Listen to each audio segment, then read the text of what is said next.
Hello, this is Yax from DungeonMastering.com. Welcome to this video on planting and storytelling. Before I get into what planting is, I need to tell you a little bit about plot devices. A plot device is an element of a story that's introduced in the story with the only purpose of helping to resolve the plot. So in a role-playing game's context, a plot device is some information you give out to the players knowing that it will help them defeat the boss or achieve their goals.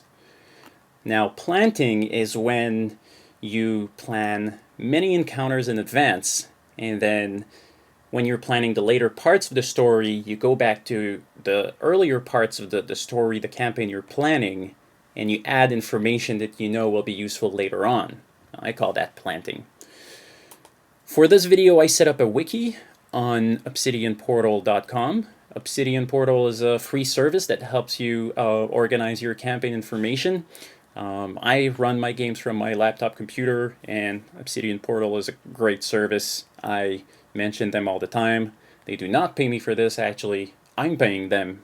I subscribe to their premium service so I can keep more than 2 campaigns on their website. I think 2 campaigns is the limit on the free accounts. There's also another service that does approximately the same thing. They have a few different features. It's called Epic Words.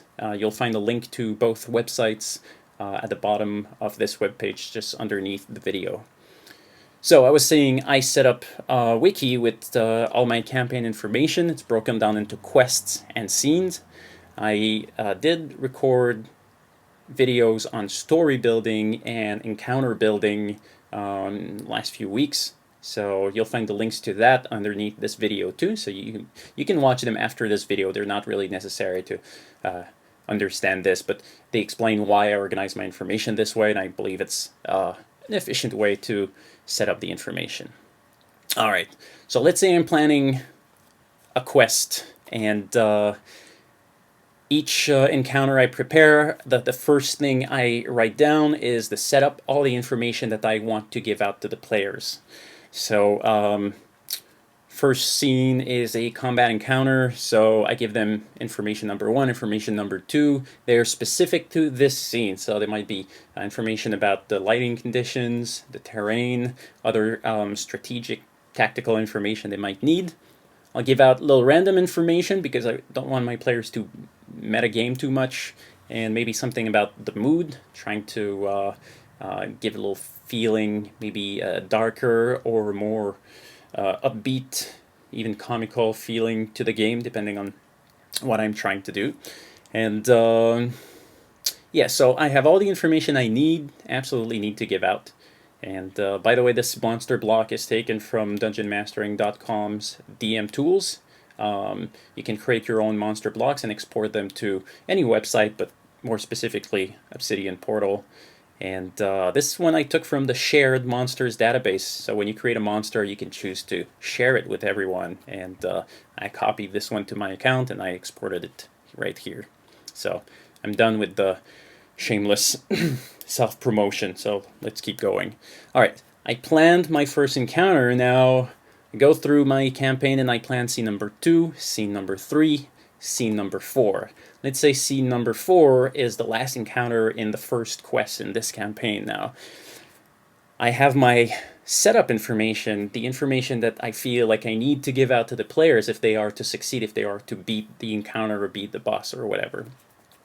So, let's say they need 3 different pieces of information to successfully finish this encounter. I don't want to give out all the information right there just before the encounter. It's a little too obvious, and the players will figure out that they need to, add 1 and 1. So I'll take the 3rd piece of information I was planning to give out right there and then, and I'll go back to the first encounter and I'll make a note that I need to give out some information the players don't know, but that information will come in handy later on in the story. So let me take a note right here. Planned info for scene 4.